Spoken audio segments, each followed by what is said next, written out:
about those skills, like being able to open your own lunch pack and being able to put away your garbage and like put, have your indoor shoes, have your outdoor shoes. Hey, I'm Amy and I love reading, reality TV, and running. I'm the mom to 2 daughters with a 5-year age gap and who come from 2 different cultures. And I'm Zoe. Cooking, baking, gardening, and shopping are the things I like to do during my spare time. I have a son and a daughter with a 5-year age gap who also come from 2 different cultures. Oh, and I think that's one of the reasons that kindergarten is a step up from daycare, because daycare is like a little more play-based and or being like with the grandparents a little more free form, whereas if it's one teacher with like 20 to 30 kids, there really does have to be rules and order, or else everything will just kind of run crazy. Yeah, exactly. And that's the same for my son's school as well. They're expected to know how to put their jackets, their shoes, open their lunchbox, because there's 25 kids in total for my son's class. Right. So that's really impossible for the teacher to help each and every one. One of the biggest surprises for me when my older daughter started kindergarten was that because she had been in day home and gone to daycares, I thought she'd be really confident and really comfortable with all these different routines, but it was actually a huge adjustment for both of us. What did you find with your oldest son, Zoe? Well, my oldest son never went to daycare. Right. So I was fortunate enough to have family look after him while I'm at work. Nice. So he went to Mandarin school January of this year, and that's only once a week every Saturday for 2 hours. So that's the only schooling that he actually knows of. And it was a little bit hard to start with him because I remember for the first 4 or 5 Saturdays I cannot leave the room because he was crying, like he wanted me to be there with him. And so I had to just reassure him that I'm not leaving, I'm just gonna be outside the door, I'll be here when you finish your class. And so that had to go on for, I think, 4 to 5 Saturdays. And then I was pregnant at that time. So I wasn't able to do that with him for, I think, 2 Saturdays. So my husband stepped in. And I think it was a little bit different when it was my husband. He wasn't as attached. So he didn't cry as much, and I think that helped with the transition. Because after that he was okay being in the classroom by himself without me or my husband being outside the door. He wasn't crying anymore. So after that he kind of got used to the fact that, okay, I'm just here for 2 hours learning, and then afterwards I'm gonna get picked up and we can go somewhere fun after. Like in my experience, I think Zoe hit on a good point, is if there's anything you can do to make the transition a little more gradual, it will certainly help. I know for our family, we scheduled a meeting with the teacher before the first day just to talk about the background for my daughter, because she had a speech delay, so I wanted to make sure I could share some of her file with the teacher. And I found that just the point of her seeing the school, meeting the teacher without all of the rush of everybody else being at school, really helped her feel a lot more confident on the first day. And I know our school too also did rolling entry, so the kindergartners started on a different day than the other kids started, and the first day was also shorter. Did your school do something similar? Yes, we did that. So we had staggered entry as well, so the kids were only there for an hour and a half, and the parents can stay for the first, I think, 10-20 minutes, and then after that all the kids were just with a teacher, and that gives them a chance to get to know the teacher. For sure. And something I found too, like being a couple months into starting kindergarten now, is that if there's these little ways to give your kids breathers, it's really helpful. Like, so for example, we had a little like health checkup this week, and I took my daughter out of school half an hour early and just like took her to get a little ice cream after. And I could tell, I could just like feel the pressure kind of come down, and it felt like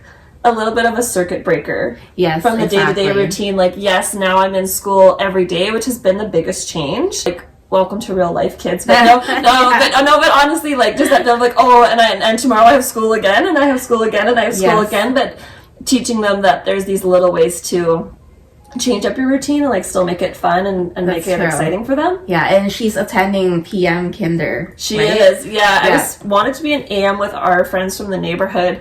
But I have to say, with the new baby, PM actually works a little bit better for us, just in terms of like the baby's nap schedule and everything. And like none of us are super early starters. We tend to be like a little bit later start in the morning, but we stay up a little bit later, so it does work better with our schedule as well. Okay, How about you guys? Well, ours is different. My son is in AM kinder, but my kids are early risers, and I'm an early riser too, so it works for us that he's in AM because he's usually up at 7 a.m. anyway. So that works out because he can go to school in the morning, and then in the afternoon he still naps. He just turned 5 years old in October, and he still naps. He loves his naps. So jealous of that. We need this girl to do a video on like how to get your child to nap for 5 years. Yeah, exactly. So that's really good because he's in school in the morning, and then the bus drops him off in front of my house. And then, you know, I feed him, I play with him and his sister. And then afterwards, I put both of them to nap at between 1 to 1:30. And my daughter wakes up first at 3, and then my son wakes up at 4:30. So that really works out well because while they're napping, I can get a few things done. And yeah, that's just really good. Like the napping really works out for me. I can't imagine him being in PM class. I think he might just fall asleep in class. I like that. Well, and you're the master of having a really tight schedule. I'd say my schedule is a little bit looser because my husband works hybrid. So the days he's hybrid, I just leave little sis home to nap. Yes, and you're so lucky. Pick up my oldest. Yes, I was very lucky for that. And then the days he's gone, I kind of just make it work. I feel like I usually wake up the baby, feed her, probably wake her up a little earlier than she'd want. Feed her, take her back, and then she'll usually still catch a third nap because she's now 7 months. But on an ideal day, she'll usually just do 2 naps. My daughter is 8 months, and she's now doing 2 naps. One in the morning and one in the afternoon. She's been a good napper since she was a baby, so I don't know, like my kids just love to sleep, I guess. That's good.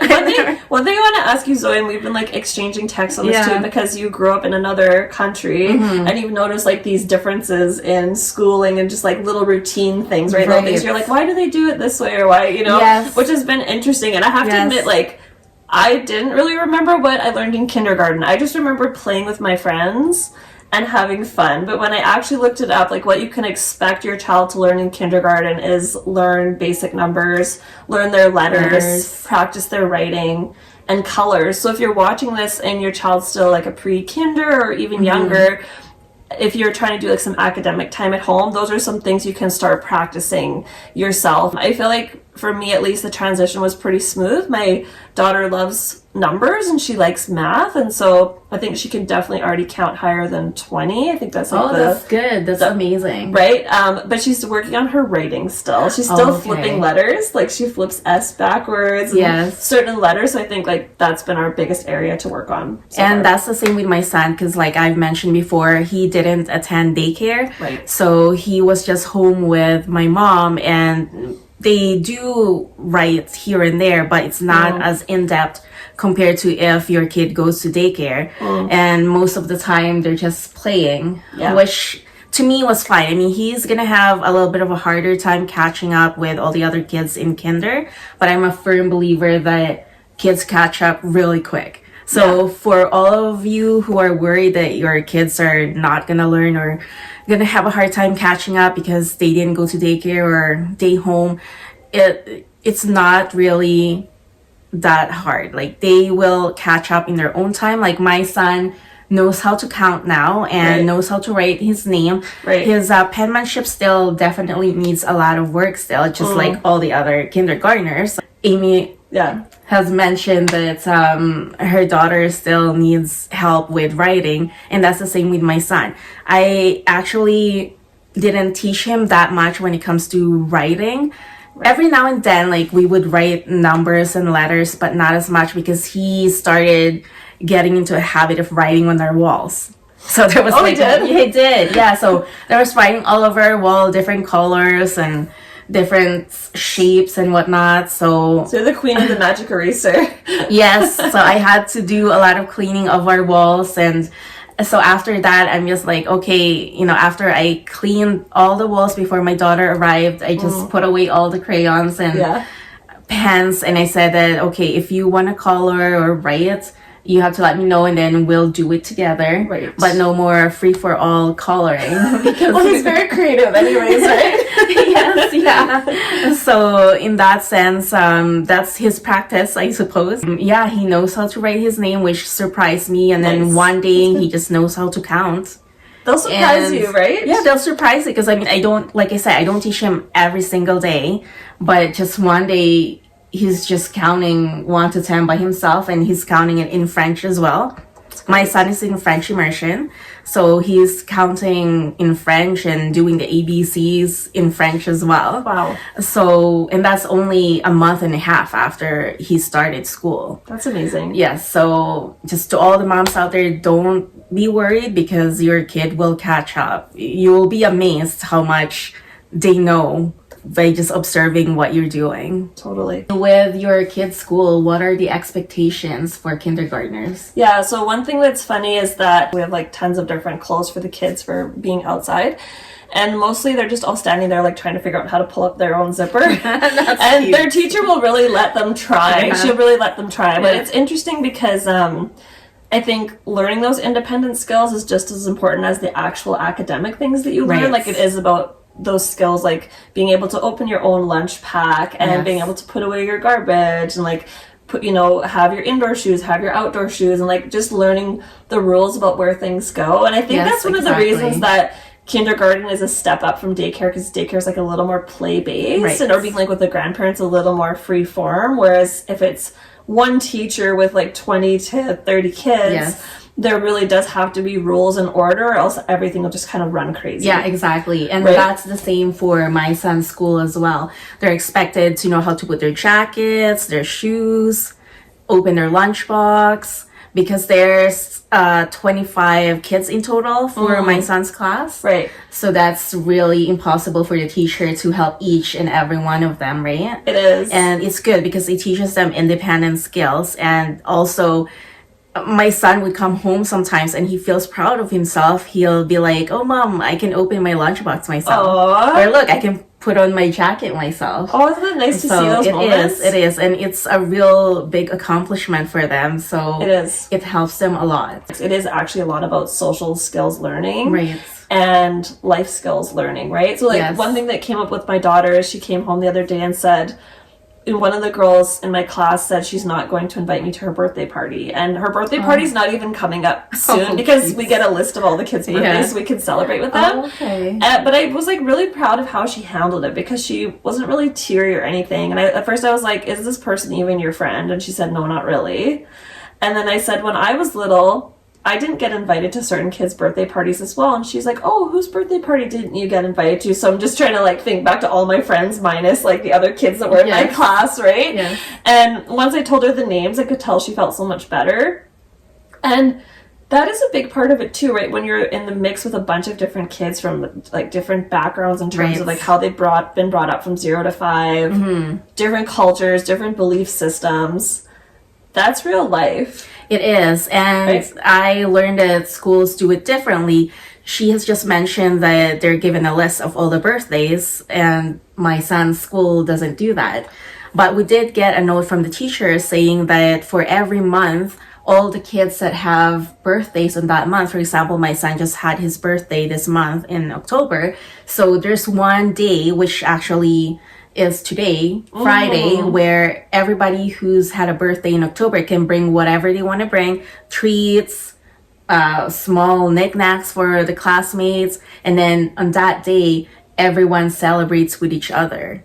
I like So that. that's how they're doing it. And you don't have to bring anything if you don't want to. Yes, in that sense, it's good, because if Yes. one kid's not bringing anything, but 5 kids bringing in something, it could be shared with everyone in the school, and no one's going to feel left out.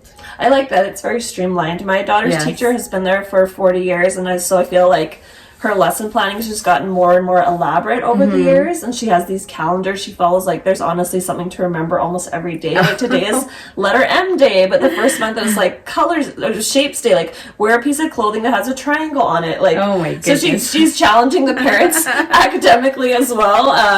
But it's really cool to see. One thing I want to touch on too is communication with teachers. So I think it's really important to try to have some sort of familiarity with your child's teacher. You don't need to be their best friend or anything, but it is nice to have that open communication. I'm certain there's parents they never talk to for most of the year unless there's behavioral issues or other things coming up, right? So I've volunteered in the class a couple times as I've had chance with someone else watching my littler daughter. And I've sent a few emails and things if there's things that came up or if I noticed like she seemed really off or just there was things that I needed more information on. I just sent an email. I'm not emailing her every day, but if you have a gut instinct about something or you want to explore further, they don't always have the time to reach out to you individually unless it's actually something pretty serious, like they're ill and they need to be picked up, or maybe they, hit another kid. And so if it's more subtle than that, don't be afraid to open that line of communication with them. Right, yes. And for us, it's the same as well. We email a teacher if we have concerns or questions. And they just started this app. It's called Spaces Edu. Oh. So I'm not sure if that's the same app for all the schools here in Alberta. But it's almost like a social media for the teacher and the classroom. So you have different channels, one channel for everyone in the classroom and one channel just for your own child. So the teacher can upload information there and you can message the teacher on there as well if you have questions, or email them as well. But definitely, if there's something that's bothering you, it's best that you reach out to the teacher. That's just the best way. Like, instead of jumping into conclusions or letting that simmer in, just talk to the teacher. Yeah, and just to know too that sometimes kids can be storytellers, and especially kindergartners, they're quite imaginative, right? I was just telling Zoe how my daughter made the pumpkin we brought home for Halloween into her imaginary friend. So, sometimes there might be some elaboration or, a little bit of spice added to some of these stories. So sometimes it can be helpful if you're concerned just to actually get the facts from the kindergarten teacher. Yes. So I just want to wrap up by sharing a couple of quick tips for anyone who has a child in kindergarten or is about to start kindergarten. My first quick tip is that try to help them develop the friendships that they're forming in the classroom. So if they're mentioning a certain child over and over again, don't be afraid to try to make a connection with that parent and maybe like book a play date or something else, because I think kindergarten's a really nice window of time where everyone's kind of on a level playing field, right? Like cliques haven't really formed yet. Everyone's just quite open-minded and quite open-hearted. So it is a really nice time to try to build on those connections, especially if you plan on being at the same school long term. My second small tip is to buy extras of things, because your child will lose things and leave things at school. Like from daycare, I was used to the teachers keeping my daughter relatively organized and making sure everything was in her bag, coming home every day. That is not the same as school. So even heading into this colder weather season, like I'm stocking up on extra gloves, extra hats, because I don't want that stress going out the door of where are your things. I'm even just keeping backups of some things in the car, like a box of extra snacks, just so that if I have a busy day with the baby or things just aren't going to plan, I can still get her out the door with what she needs to start her day. Yes, I agree. And label everything. Yes, label everything. Make sure that you have everything labeled so that even if they're lost, you can find it at the school's Lost and Found. Yes. So for us, we have the, what's it called? The washable yes, stickers. the laminated ones. Washable stickers. And we also have the stamps. Nice. For certain things. That's a good tip. That helps a lot because kindergartners, they lose a lot. Also, I want to talk about the snacks that they bring to school. So my son, I always pack him a little bento with 5 different things, but he never eats them. I don't know why. He is fed breakfast, so maybe he's not hungry during their break time. Maybe. And also maybe he knows that when he comes home from school, I feed him whatever's in his lunchbox. Right. So sometimes I feel like the lunchbox that I prepared the night before is just for show. It's kind of sweet though. Like he wants to eat with mom. He wants to have that time with you. It's like almost a connection time for you, right? Yeah. So I just make sure that there's something in there in case he does decide to eat one of these days. Whereas my daughter's been like opening the pantry since she's 3 years old, and she'll like just go in there and peruse for whatever's available, and like likes to get her own snack. So let us know if there's anything else you want to know about your child starting kindergarten or how to prepare. Thanks for joining us for another episode of A to Z Moms. And if you have any questions for us, please feel free to drop it in the comments below. And don't forget to subscribe. We'll see you in the next one.